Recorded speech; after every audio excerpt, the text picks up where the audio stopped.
Israel Lebanon ফিলিস্তিন চলছে বাবা যুদ্ধ। শুরুতে জানিয়ে দেব ইসরায়েল ফিলিস্তিন যুদ্ধের হাতে আপডেট সংবাদে পর বিস্তারিত। ইসরায়েলের রাজনৈতিক ইচ্ছাকে ভেঙে ফেলবো আমরা, জানালো হামাস প্রধান।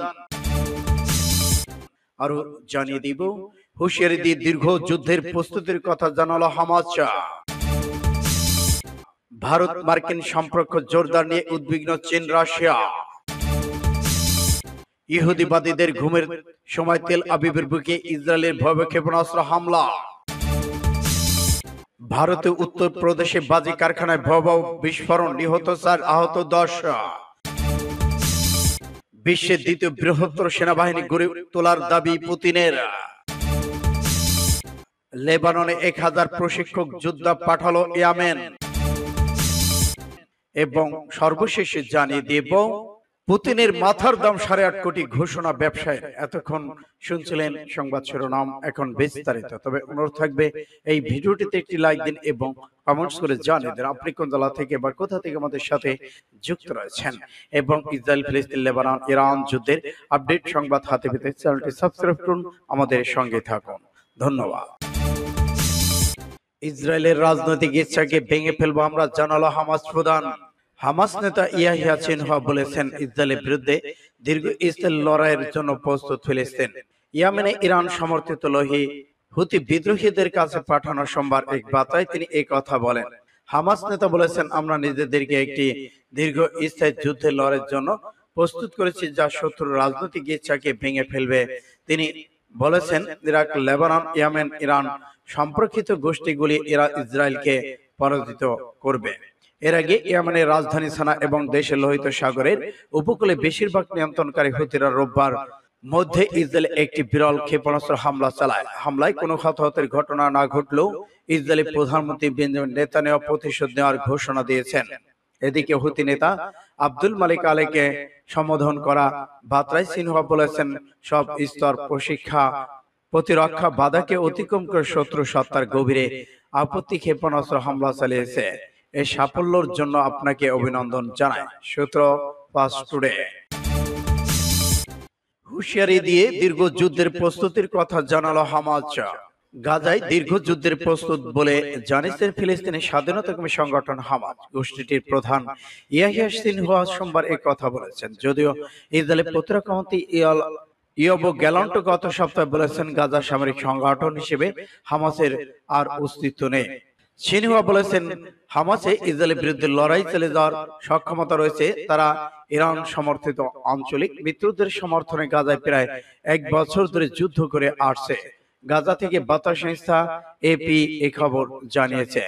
সিনওয়ার হামাস গ্রুপের ইয়েমেনি মিত্রদের কাছে লেখা এক চিঠিতে বলেছেন, আমরা নিজেদের দীর্ঘস্থায়ী এক যুদ্ধে লড়াইয়ের জন্য প্রস্তুত করেছি।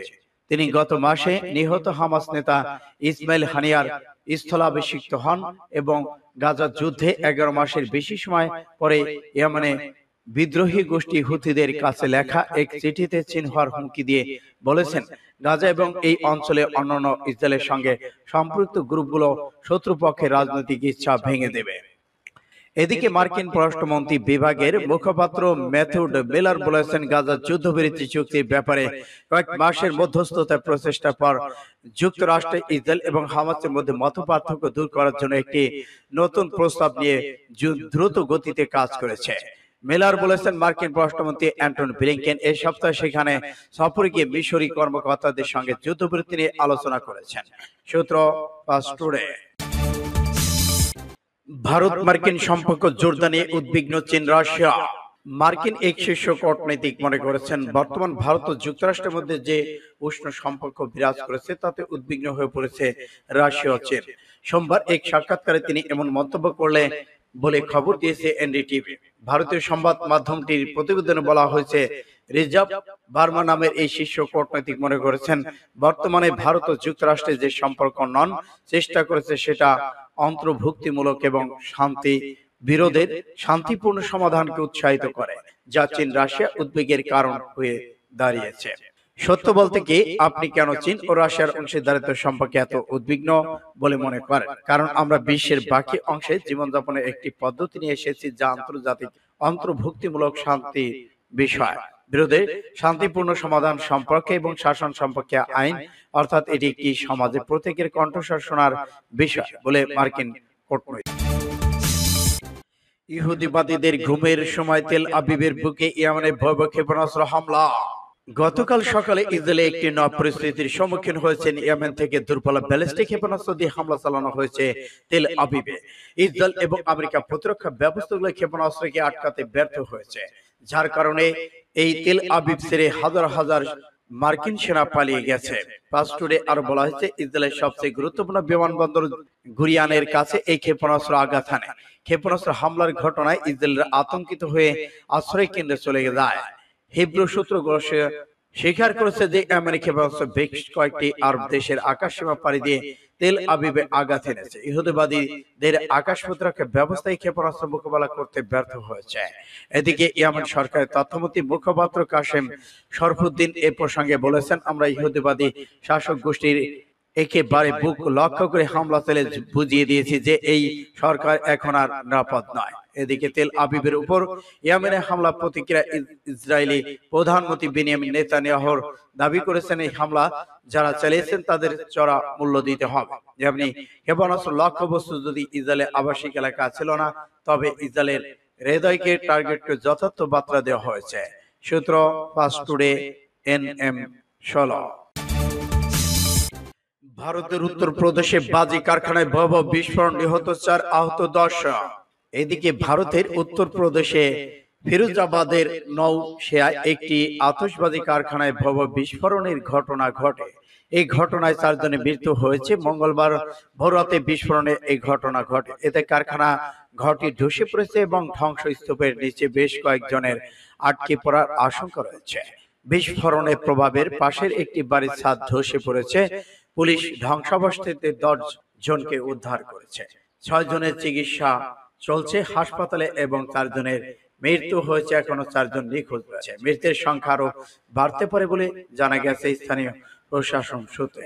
ধ্বংসস্তূপ সরিয়ে বাকিদের জন্য উদ্ধার অভিযান অব্যাহত রয়েছে। এদিকে ঘটনাস্থলে চিকিৎসকদের দল, অ্যাম্বুলেন্স, ফায়ার টিম এবং বিপর্যয় দল উপস্থিত হয়েছে। বিস্ফোরকের কারণ সম্পর্কে এখনো নিশ্চিত কোনো তথ্য পাওয়া যায়নি। সূত্র ফাস্ট টুডে। বিশ্বের দ্বিতীয় বৃহত্তর সেনাবাহিনী গড়ার আদেশ পুতিনের। পৃথিবীতে চলছে তৃতীয় বিশ্বযুদ্ধের দামামা। রাশিয়ার সেনাবাহিনীতে অন্তত 1,80,000 সদস্য বাড়ানোর আদেশ দিয়েছেন প্রেসিডেন্ট পুতিন। এই আদেশের মাধ্যমে চীনের পর বিশ্বের দ্বিতীয় বৃহত্তর সেনাবাহিনী গড়ে তোলার পরিকল্পনার দিকে এক ধাপ এগোলো সাবেক KGB প্রধান। খবর রয়টার্সের। 2022 সালে ফেব্রুয়ারিতে ইউক্রেন অভিযান শুরুর পর থেকে তৃতীয়বারের মতো সেনাবাহিনীর সম্প্রসারণের সিদ্ধান্ত নেন পুতিন। সোমবার ক্রেমলিনের ওয়েবসাইটে প্রকাশিত আদেশে কপিতে দেখা যায়, সশস্ত্র বাহিনীর সদস্য সংখ্যা 23,80,000 উন্নীত করার নির্দেশ দিয়েছেন পুতিন। এরই মধ্যে সক্রিয় সদস্য থাকবে 15 লাখ সেনা। এদিকে 2022 সাল থেকে এক পর্যন্ত বৃহত্তর দুবার সেনা সংখ্যা বৃদ্ধির আদেশ দিয়েছেন। প্রথমবার 1,77,000, দ্বিতীয়বার 1,70,000। নেতৃত্বাধীন সামরিক কৌশল গবেষণা ইন্টারন্যাশনাল ইনস্টিটিউট ফর স্টাডিজ জানিয়েছে, মোতায়েন যোগ্য সক্রিয় সেনা সংখ্যা যুক্তরাষ্ট্র, ভারতকে ছাড়িয়ে যাবে রাশিয়া। সূত্র ফাস্ট টুডে। লেবাননে 1000 প্রশিক্ষক যোদ্ধা পাঠালো ইয়েমেন। এবার ইয়েমেনে আনসারুল্লাহ প্রতিরোধ যোদ্ধা আন্দোলন বলেছে তার প্রয়োজন। লেবাননে হিজবুল্লাহ প্রতিরোধ আন্দোলন সহায়তায় হাজার হাজার প্রশিক্ষক যোদ্ধা পাঠাতে প্রস্তুত রয়েছেন। ইতিমধ্যে লেবাননে 1000 প্রশিক্ষক যোদ্ধা পাঠানো হয়েছে। Ansarullah media authority vice president Nasr al Din নামের সোমবার ফিলিস্তিন শেহাব বার্তা সংস্থাকে এই কথা জানান। তিনি আরো বলেছেন, ফিলিস্তিনের প্রতিরোধ আন্দোলনের ভাইদের আমরা যেভাবে সমর্থন করি, আমরা তাদেরও সেভাবে সমর্থন করব। এদিকে ইয়েমেনের আনসারুল্লাহ বাহিনীর 2 মুখপাত্র এ সময় এই মন্তব্য করলেন যখন ইসরায়েল সরকার লেবাননের বিরুদ্ধে সর্বাত্মক যুদ্ধের হুমকি দিয়েছেন। নাসর আল দিন জোর দিয়ে বলেছেন, আমরা অধিকৃত ফিলিস্তিনের সমগ্র ভূখণ্ড জুড়ে যে কোনো লক্ষ্যবস্তুতে আঘাত হানতে আমাদের সক্ষমতা বাড়ানোর পরিকল্পনা নিয়েছে এবং এর জন্য দ্রুত গতিতে কাজ করেছে। জীবিত বা মৃত, পুতিনের মাথার দাম 8.5 কোটি ঘোষণা। ব্যবসায়ীরা, উদ্যোক্তা এবং সাবেক এই ব্যাংকার নাম আলেক্স কোকোনা লেখেন সামাজিক যোগাযোগ মাধ্যম লিঙ্কডইনে পুতিনের মাথার দাম 8.5 কোটি ঘোষণা দিয়ে এক পোস্ট দিয়েছেন। তিনি এই প্রস্তাবকে তার নৈতিক দায়িত্ব বলে মনে করেছেন। পোস্টে কুনাল নিখিল লেখেন, আমি প্রতিশ্রুতি দিচ্ছি আমি ওই কর্মকর্তাকে $1 লাখ দেব যার তাদের সাংবিধানিক দায়িত্ব পালন করে পুতিনকে রুশ ও আন্তর্জাতিক আইনের অধীনে যুদ্ধাপরাধী হিসেবে গ্রেপ্তার করবে। রুশ এই ব্যবসায়ী আরো লেখেন, পুতিন রাশিয়ার প্রেসিডেন্ট নন, কারণ তিনি রাশিয়ার ভবন উড়িয়ে দেওয়ার বিশেষ অভিযানের ফলে ক্ষমতায় এসেছিলেন। তারপর অবাধ নির্বাচন বাতিল করে এবং তার বিরোধীদের হত্যা করে সংবিধান লঙ্ঘন করেছিলেন। এছাড়া কোনা লেখেন এই পোস্টে পুতিনের একটি ছবি যুক্ত করেন, সেখানে লেখেন, ওয়ান্টেড, জীবিত বা মৃত, গণহত্যার জন্য দায়ী ভ্লাদিমির পুতিন।